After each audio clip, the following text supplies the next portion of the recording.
Hello, everybody. Welcome to Out Comes the Sun Radio. I am here with my co-host, Melissa Yamaguchi. I'm Mariel Hemingway.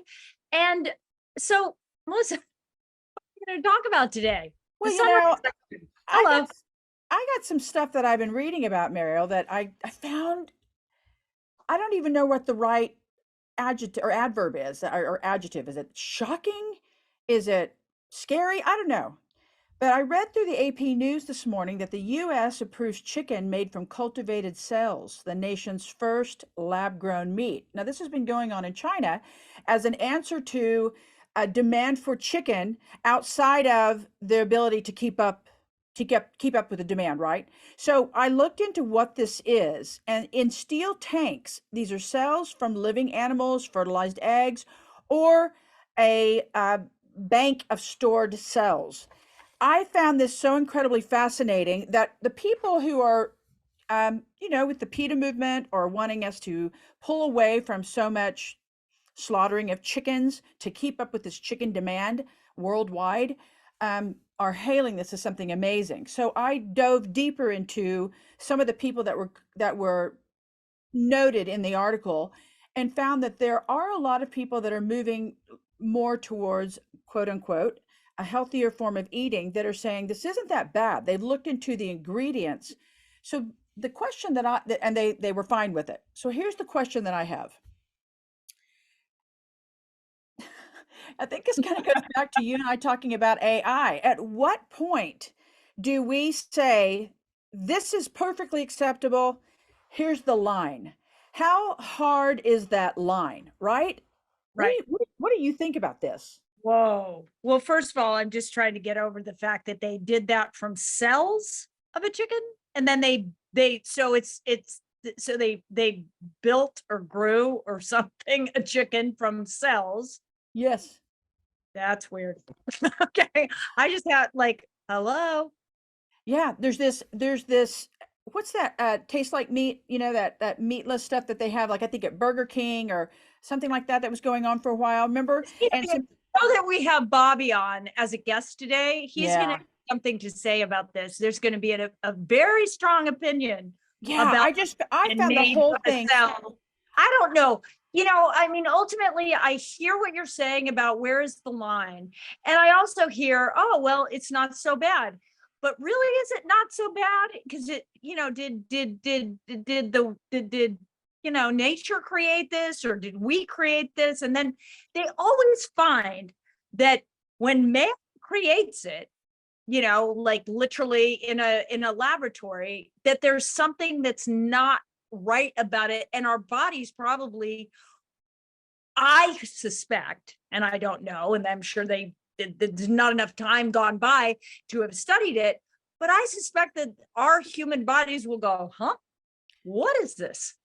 You Well, know I what I think, yeah, I mean, mean? listen, the And demand for chicken, which shocks me, and I think it's happening because there was such an incredible demand for beef that they found that these ranches, these farms where they were harvesting all the cattle, were right. creating a hole in our ozone from all the gas from the cattle, Yeah. right? It was destroying Yeah. it. So they're like, okay, go to chickens. Well, then Right. the demand for chickens has pushed so far beyond what they're able to produce naturally that they're trying to find some answer. And I find the whole thing so confusing. So here's the thing for me, and this is the reason why it confuses me on a kind of an esoteric level, if you will. We as humans worldwide have this insatiable consumption, Yeah. and we in nature is unable to meet the demand. The demand is greater than the supply. If anyone in business knows that when the demand for your product is greater than the supply, it's a death of your business. Yes. So here we are. Nature is popping out as much and as quickly as she naturally can, without steroids, without, Yeah. and we aren't satisfied, to the point where our um, our FDA in the United States has approved a modicum of extras on the chicken in the grocery store that to Right. the naked ear would be repulsive. But we don't know what's on that chicken when we unpack it. And hopefully we're all cleaning our meats. But there are certain things that are acceptable on there because they have to move so quickly that the chicken Right, farmers have been complaining. These mass right, chicken right, farmers right. are saying we can't keep up, and so the FDA is okay. We'll allow this in, allow that in, allowed fecal matter, allowed pus, whatever. Allow this in. Just package it up and get it on the shelf so we can meet the demand. Mariel, I don't pretend to have the answer. I'm just I'm just flabbergasted by what's happening and what this means for us as consumers. And the people who scream, well, then don't eat meat. That's probably not going to happen. So now what do we do? The Yeah, whole world's not going to go vegan. So now what do we do? It's overwhelming. It really is. overwhelming. Sorry, I was adjusting while you were talking. It is I mean, It is overwhelming, right? it Yeah. is overwhelming. It's it's I don't know. And it's one of those things, do I have to accept this? And I guess it's just about the choices you will make, because the larger part of the population is going to go down the road of, oh, okay, I'll try that. It's cheap, it's this, it's that, right? And that's okay. And then there's going to be a percentage of us who go, I can't go there. I'm going to keep going to a farmer's market. I'm going to keep going. Yeah. I'm going to create a garden in my backyard. I can't do it. It doesn't make sense to my head. It's probably never going to make sense to my head, but I get that it's a solution for hunger around the world. Yeah. Or it's kind of like when Bobby was speaking to these huge dairy farmers in the Midwest, right? Huge dairy, and they made like, they made milk and cheese and stuff for craft, and a million. I'm getting that from the peanut gallery over there. 1,000,000 pounds of cheese a day. Anyway, and it was a factory farm, but it was very clean. I have to be fair to them. They did treat the cows very well. It was bizarre, but okay.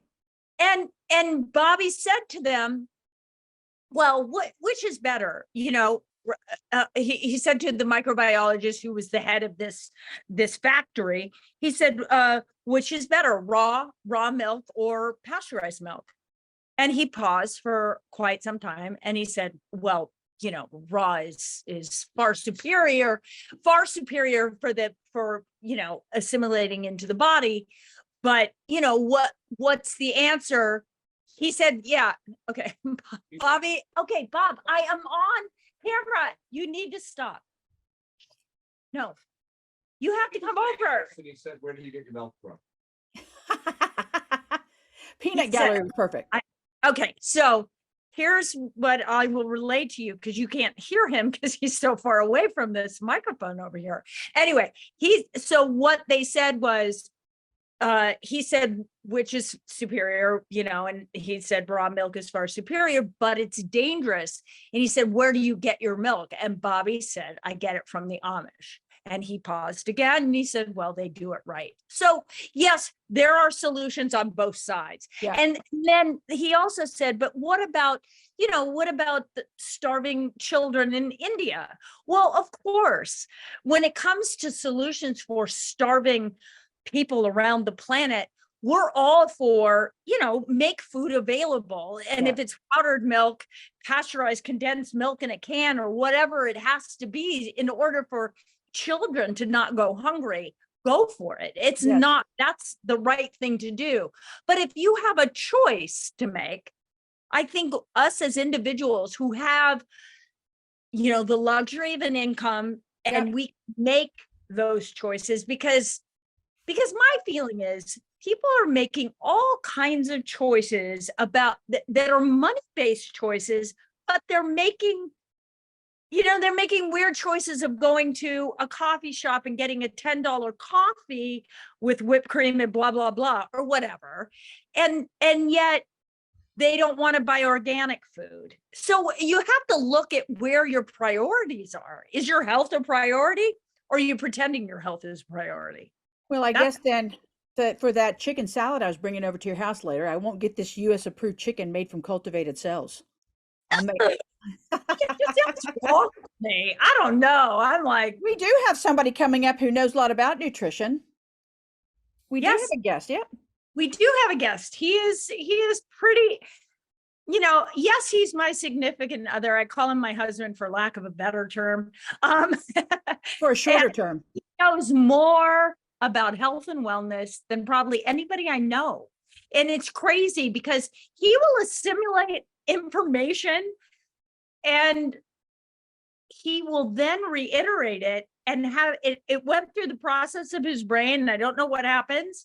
And he makes it very clear too. So I think everybody will be quite pleased when they hear him. And if you've listened to the show before, you've heard Bobby speak, but he's about to come on and talk to us a little bit about food today. So stay with us because we're coming back with a great guest, amazing guest, my life partner, Bobby Williams. Stay with us. You're listening to Out Comes the Sun Radio. As a mental health advocate and author, I love books.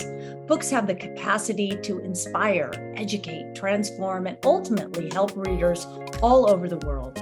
So if you want to publish your book or if you need help writing your story, I highly recommend Mindstir Media, rated the #1 best book publisher around the country. Mindstir Media can help you no matter where you are in the book writing or publishing process. Go to mindstirmedia.com to learn more and schedule a consultation. Welcome back, everybody, to Out Comes the Sun Radio. You're here with me, Mariel Hemingway, and Melissa Yamaguchi, my co-host, and we have my significant other person, Bobby Williams. Here he is. Look at him. And he's measuring something. What are you measuring? The distance between you, myself, and the desk. Is there a relevance to it? Yes, there is. The further I'm away from you, the more alone I feel.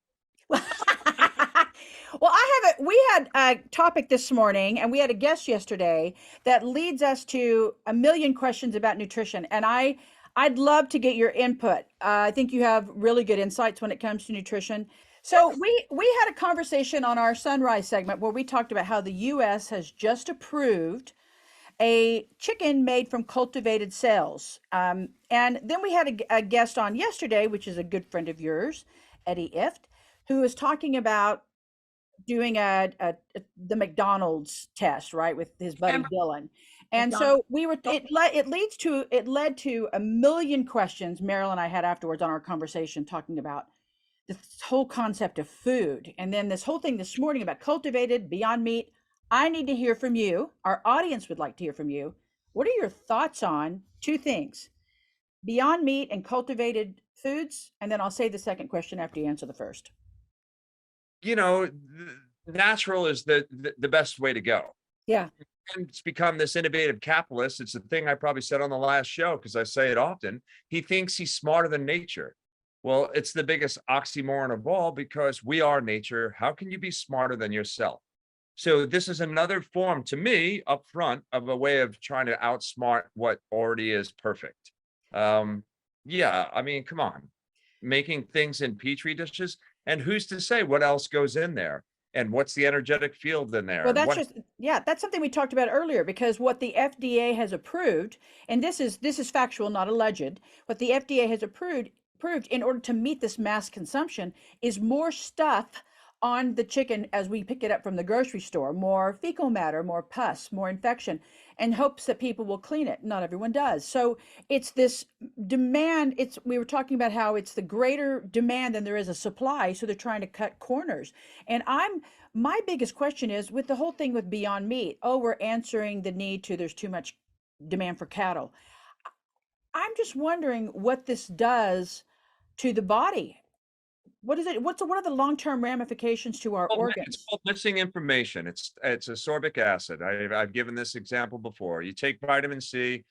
If you eat an orange, it's 30 milligrams of vitamin C, ascorbic acid in the orange, but it has 300 chemical compounds that are in there that act as chaperones to let you know that this is where all of these things go when you ingest them.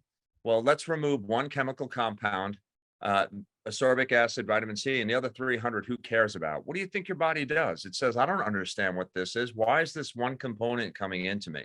Now, you could get vitamin C through a drip system, which is direct, and it works wonders and does amazing things. But in a pill form, separated from the other sort of chaperones, if you will, whether it's a lemon, it's a lime, it's an orange, it's a grapefruit, strawberries. There's a bunch of things that have a lot of vitamin C. You want to eat the whole food.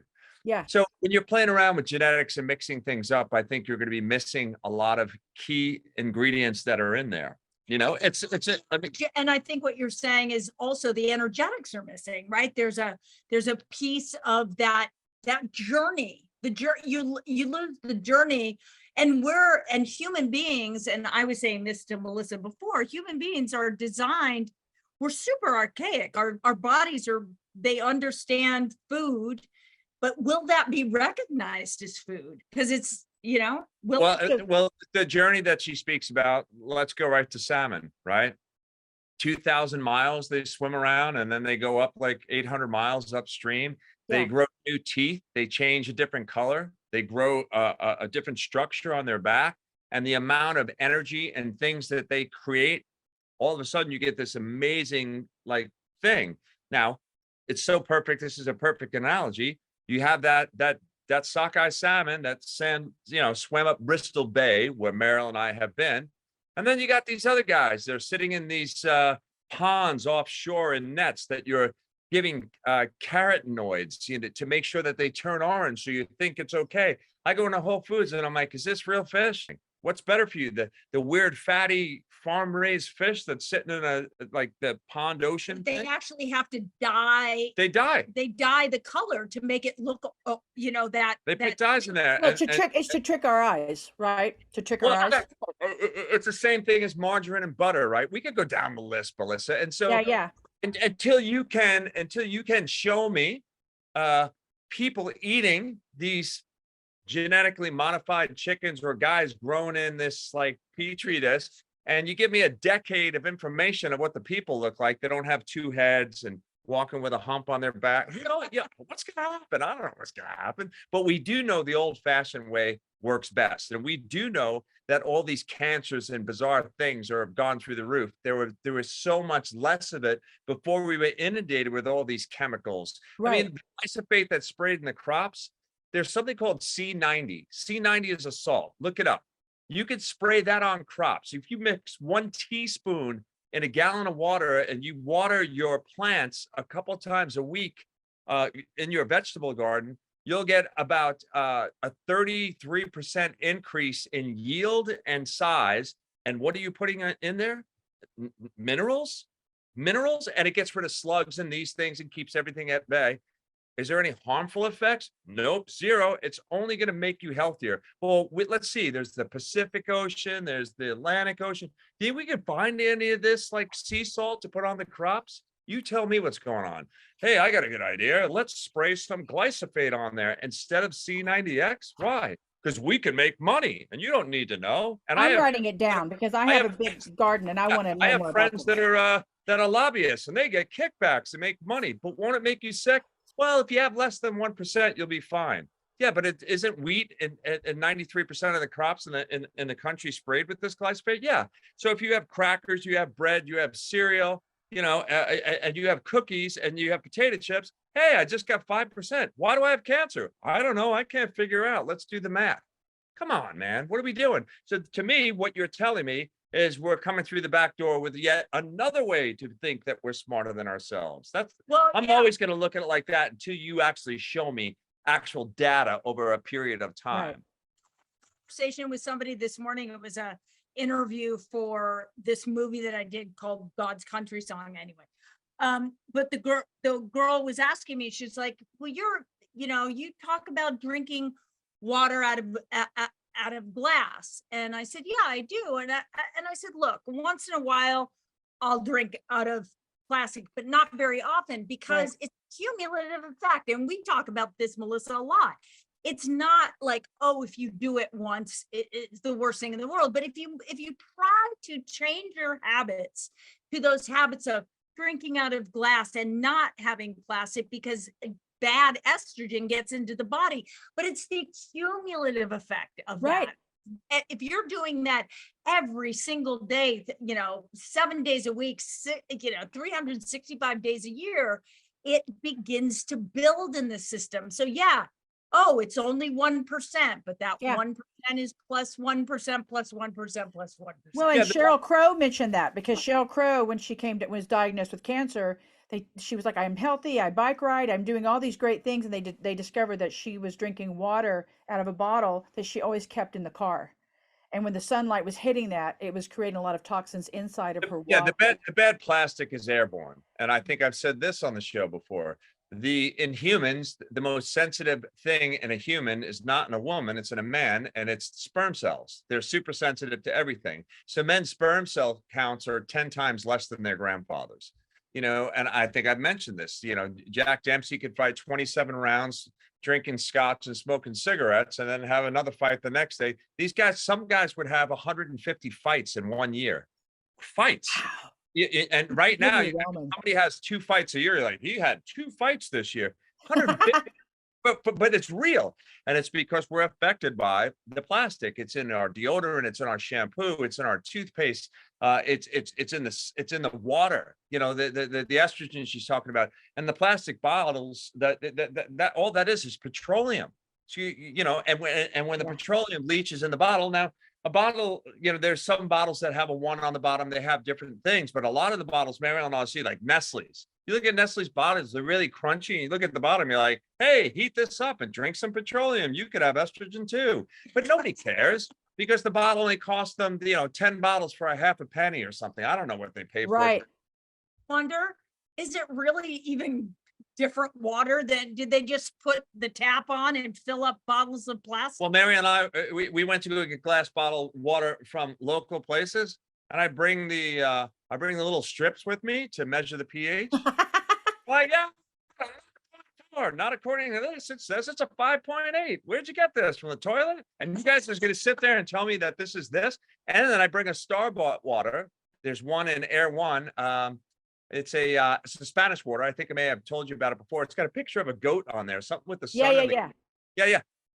It's always in the 7s, and it makes it sometimes to the 8s, but it's never not in the 7s. It's real. It's like, I don't know, maybe over there, they're like, hey, we're going to really put the real water in here and then ship it over and they can buy it. Whereas every place else is making these claims and it's not real and it's not regulated. Why? Oh, I have a friend, he's a lobbyist, he'll sign off on everything. Well, all we got to do is give him 10%. And then everybody in Congress and the Senate can all fly around in their own planes while everybody else gets sick. Yeah. All we got to do is keep him in office and we can get what we want. Yeah. Yeah. I mean, it's crazy. It really is. You have to become very interested in your own health and well-being. Yes. But, and I was saying to this woman today, I said, I think of, my husband and I, you're my husband, by the way. My husband and I think of our lives as an adventure. So everything we do becomes like, we're super curious about it, not as a drudgery, but as like, we're passionate about it. So you have to change the way you think about your life and your lifestyle so that really your health matters to you. And that's really what it comes down to. Well, it sounds like to me that you're saying that the more simple the food, the better for the body. And the more clean and the less complicated. And I mean, it hails back to our grandparents. We have a plum tree in the back of our yard, and apricots, a bunch of trees that Mr. Yamaguchi planted. And the plum tree is very prolific this summer. So I grabbed a bunch off and cleaned them. And my son downed 12 or 14 of them in one setting. And I said, what are you doing? He goes, these are the best plums I've ever had. Where'd you buy them? I said, I bought them about 14 steps out the back door. They're from our backyard. And he said, why do these taste so much better? Because there's nothing on them. Because I just cleaned them. So to your point, what is people love tips, and any tips that you can share, Bobby, how should we be eating in the summer?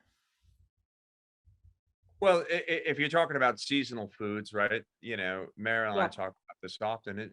Well, what's growing in your neck of the woods, so to speak, if you're in the West, the Midwest, the Northwest, what actually is growing there? What's the vegetation, the growing season? It's more root vegetables and things like that in the winter, right? The fall crops at the end, the pumpkins and all these types of things. We have access to food from all over the world. So you can eat blueberries in the winter, but how does this work? This whole cyclical thing work? What do you eat in the summer? What do you eat in the spring? What do you eat in the fall? It's 100% a part of our genetic makeup. If we were all go hunting and gathering these different times of year, which you have to do, in the last million years, hundreds of thousands of years, try to work towards that or have a balance of that. So the winters, you need more hot foods and soups and things like that. I tend to go towards raw, cooler type foods. I'm a meat eater. I do eat raw buffalo and I do eat raw buffalo organs. I've been doing that since the 90s. And I could give you all the science behind it and how it all works. A lot of people are heading in that direction. Not everybody, of course, but there's a lot of people that think that all these vegetables are good for you. And I've said this on the show before, the vegetables have all these protein inhibitors and different things on them to protect themselves. So they'll upset your tummy. Yeah. I always hear people like walking away from a table on veggies and like, oh, I'm really bloated. I have gas. And I'm like, yeah, I wonder why, I know why, but they don't know. Like kale is really a difficult one to eat. You're like, I'm going to have some raw kale. Well, not me. And I would say to Mariel when she would take me to vegetarian places, I walk out of here starving, bloated with gas. I'm like, that is not a good endorsement.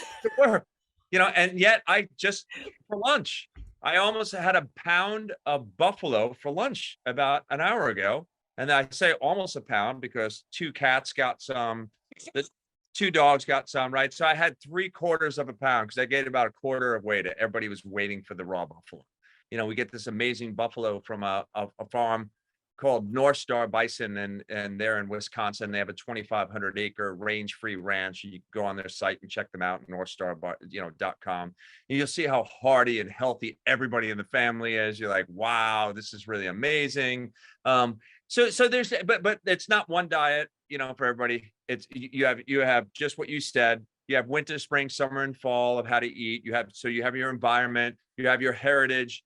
You have your daily life. Are you sitting? Are you sedentary? Do you move around a lot? Do you need more calories? You have the winter, spring, summer, and fall. Is it really cold out? Do you need to consume more? Do you need more water? Yeah. Are you out in the sun? Are you a physical laborer? There's so many pieces. Also, what everybody seems to leave out is your emotional being. Call it emotional well-being of how to eat. Are you depressed? Do you go after sugar for your depression to get that quick high and the quick fix, right? And most of the population is addicted to sugar. That's when you walk away from carbohydrates and these things. You're like, oh, I really want that. It's been scientifically proven in labs over and over again that sugar is more addictive than heroin. And we're all addicted to it because we all have sugar in our food. And you thought candy is good when you're a little kid, right? And I mean, remember Halloween's when we were kids? Every holiday, Bobby. Think you name every holiday from New Year's down to Christmas. Every single holiday is centered around sugar. Yeah. Yeah. Hershey's Kisses. Yeah. Valentine. Candy Little red hots. I mean, all we did was stick sugar in our. Yeah, it's true. Yeah. We just bounce from one. We just like a pinball bounce from one month to the next, one holiday to the next. My mother would get the variety packs of the Kellogg's Sugar Pops, Captain Crunch, Frosted Flakes, anything. All of them. I ate them all. Apple Jacks. I wanted them. And then when you were done, the Captain Crunch is the worst, right? The 40 ingredients that are in there. When you're done eating it, if you're really starving as a kid, you're like woofing that stuff down with the pasteurized milk, which is more sugar, and the roof of your mouth is all cut open from the Captain Crunch, but you don't care. You keep, it's ridiculous. You're eating the crack. You got to get that stuff in. And then you go outside and the sunlight's bothering your eyes. You get an upset stomach, feel a little tired. I don't know what's wrong. This is a part of being a little kid. It'll go away. It always goes away. You know, You know what? You said something that made me think. I was in a store the other day. My daughter asked me to pick her up some protein bars, and she goes, "Get the ones that don't have very many ingredients, not to the 3 ingredient thing we were talking about the other day, but just get something that's clean." So I'm popping these over and trying to find a protein bar to bring home to her that's decent. And I bet I stood there. I must have stood there for a really long time because the sales lady finally came forward and said, "Do you need some help with something?" And I said, "I'm just trying to find a clean protein bar." I was struggling. So even when you think you're making a good option, to grab a bar, it was really, we were limited. Yeah. And one of the bars was Fruit Loop flavor. What? Yeah, Fruit Loop flavor protein bar.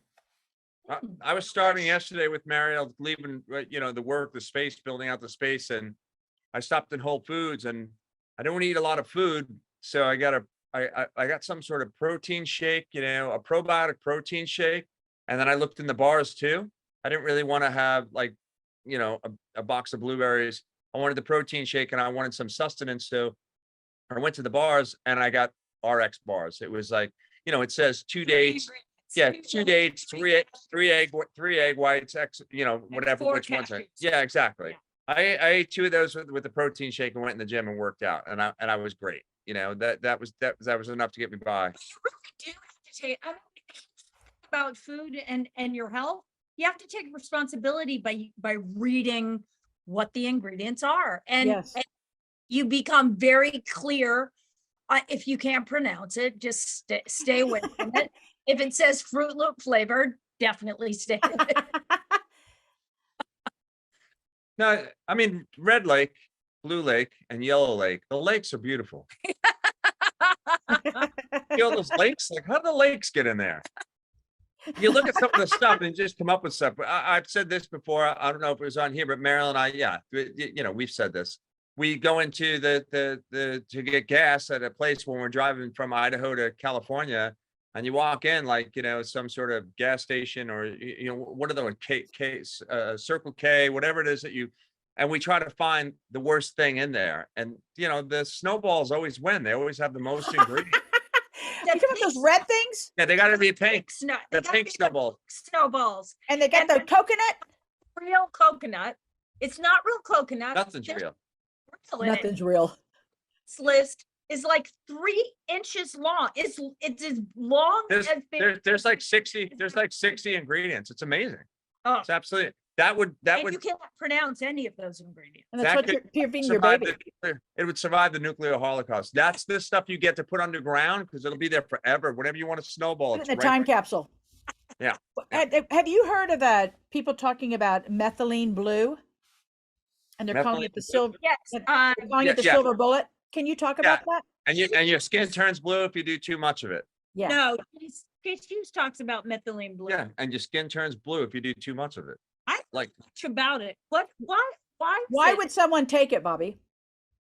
So they could turn blue to be in the blue group. Those guys in Vegas, those blue guys, the Blue Man Group. That does happen. Chase showed me some of that stuff. It's supposed to enhance your brain. The people who support the neurotropics are the ones that are kind of pushing it right now. Yeah, but it's I think it's another one of those things. When Chase and I were looking at the side effects, and I was like, I think this is another one of those things where more is actually more. Right. More is more. So people need to be careful because it's coming out now. There's a lot of things in all the different fitness and health magazines talking about methylene blue. And to a layman who may be thinking, God, I need some help. I don't know. They got it. It always comes back to jerf, right? That I've spoken about. Just eat real food. Yeah. Find the real food. Find out where the source is. Somebody introduced me to the fellow who started the non-GMO company and has that in a whole bunch of countries. And so he validates the source of the ingredients all the way back to the soil. That's a really good one for everybody to look at. Say, hey, if that little butterfly with the blue stamp with non-GMO is on there, you know that it has to pass a whole bunch of tests for him to have that stamp. And those types of things are really good to look for in packaged kind of foods. But for the most part, Mariel and I shop on the 2 outside aisles, right? Well, Tiana, Brian McKenzie, and we've had Brian McKenzie on the show. Yeah. His girlfriend Tiana is a body worker, and she was talking about glutathione yesterday. She was, kind of educating me on that, because you hear about it. It's kind of like the methylene blue. It's like everybody's like, oh, I'm on a glutathione. I should inject it. Well, if you inject it, you can get too much. It can become toxic.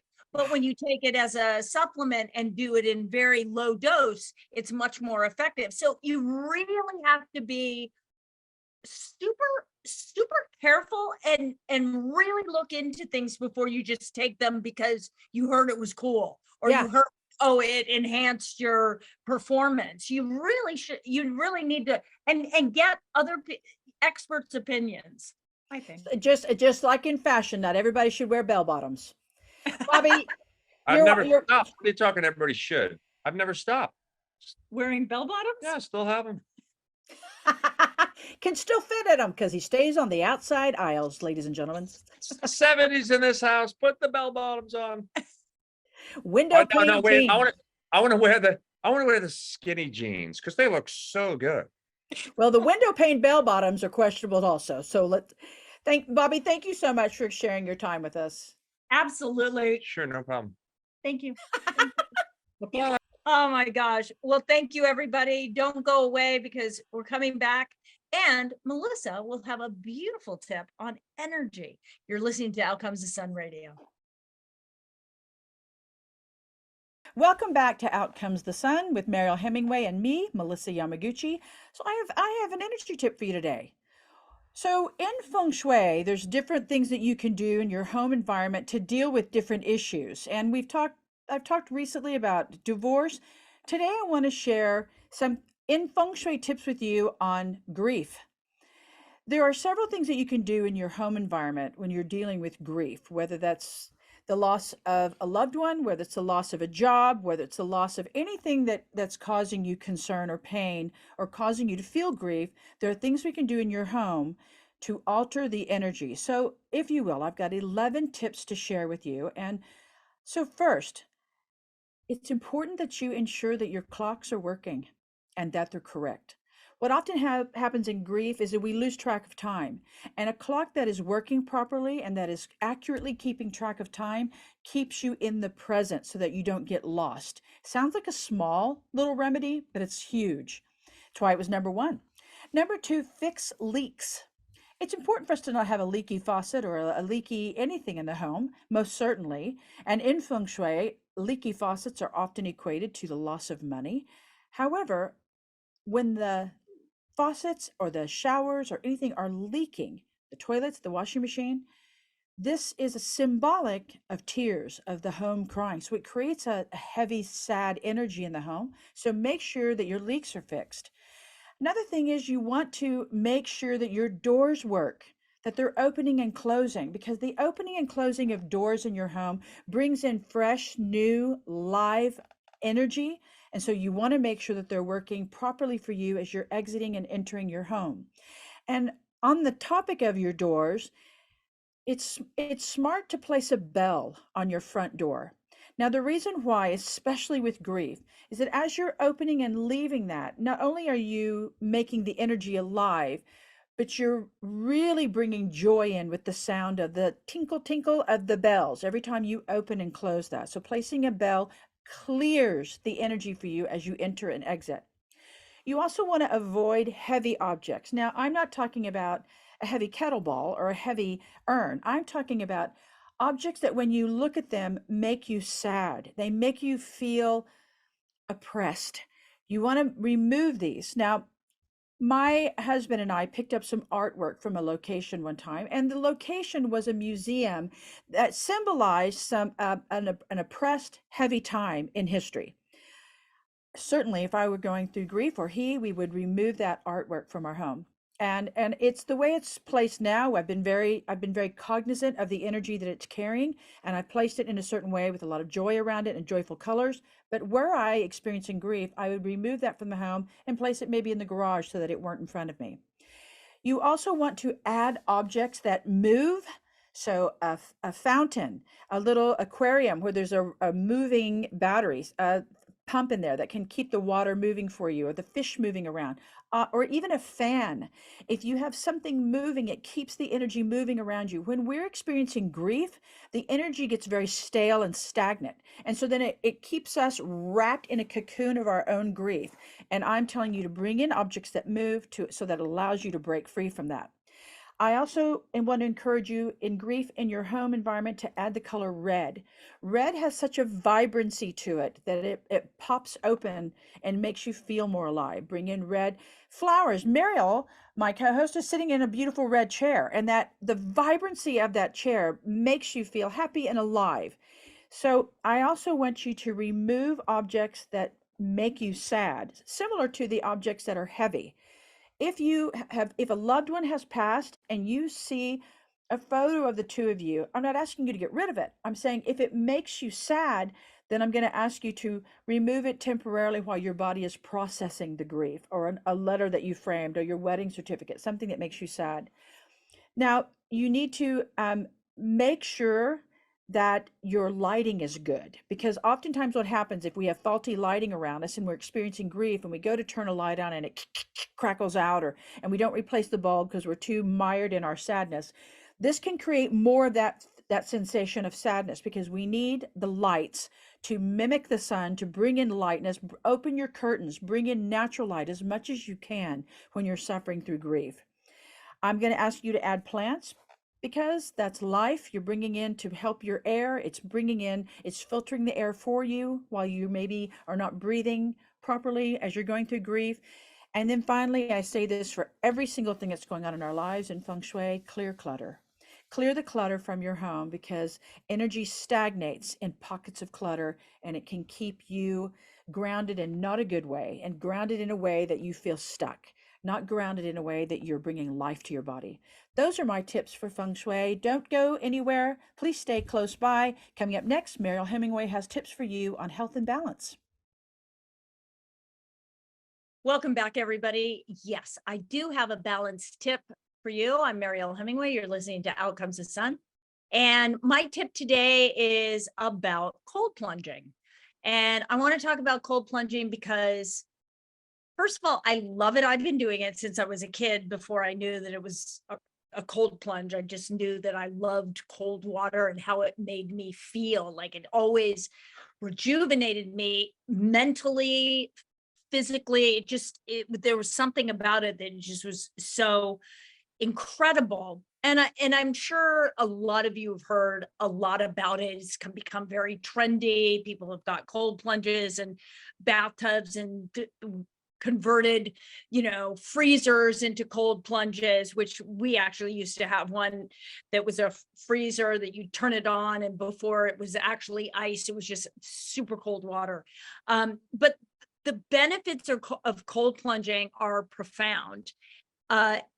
And for me, it really is the emotional and mental component of it, of how it just really, like, it shifts all of the energy in your body so that you feel so alive and so vibrant. But here are the other benefits. It decreases inflammation.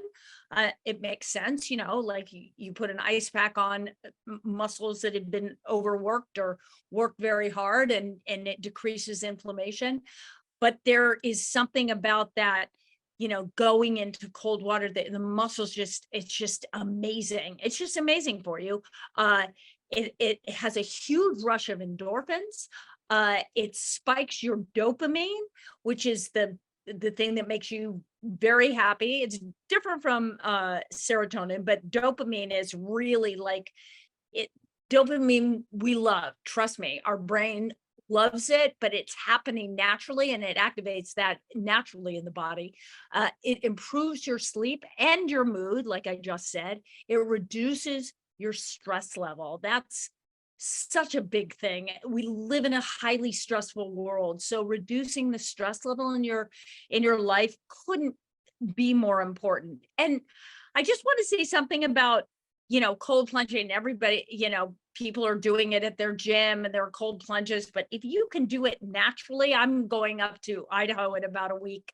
And I'm super excited because one of my favorite things to do up there in the summer is go natural cold plunge, which is in a stream in my backyard or a river or a high mountain lake. So, and yes, I know that I'm super privileged that I am able to do that. But if you live here, in California, or you're on one of the coasts on the East Coast or somewhere, or you're near a lake, getting into a natural water, moving water, it's a profound way to do a cold plunge, and it might introduce it in a way that you can understand it. Now, if this whole idea, and there are more benefits, many more. It increases your HGH too, especially in conjunction with sauna and hot.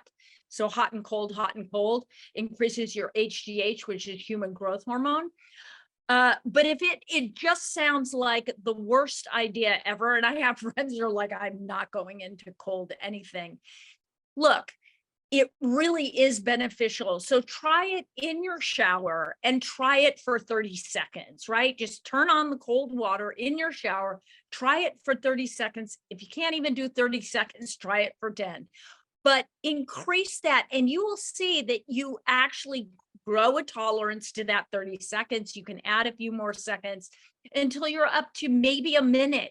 And it really is beneficial. If anybody's having trouble like concentrating, it can actually bring you right back into your brain. You'll be much more clear afterwards. So the benefits of cold plunging, I mean, they're just immense. So that's my tip. Just give it a try, because it certainly can't hurt you. So, well, I got a funny story to tell you about cold plunging. So my brother and my nephew had gone swimming, I think, with my great nephews who are 7 and 9. And afterwards, my brother was sharing with the boys, his grandsons, that he takes cold showers. And they said, how long do you do it? And he says, I do it for like 2 minutes. And they said, we want to do it. And it was their first time. And they had to rinse off after their swimming. So they had their swimsuits on, they were in the shower. And he said, time us. And so he's timing them, and they're, the older one, very stoic, and he's taking it. He's like gritting his teeth. If grandpa can do it, I can do it. And my nephew's like, standing there with a towel ready to dry him off, and they jump out of this cold shower. The younger ones, hopping around going, burr, burr. I've never heard somebody say burr, but he's saying it, burr. And he's hopping around. As he jumps out, he opens up his swim trunks and he's looking down. And my nephew said, buddy, what are you doing? He said, I'm just trying to make sure my willy didn't fall off. I got so cold. So they are big the proponents of it, but as long as their body stays intact. Little boys. I love it. That's so cute.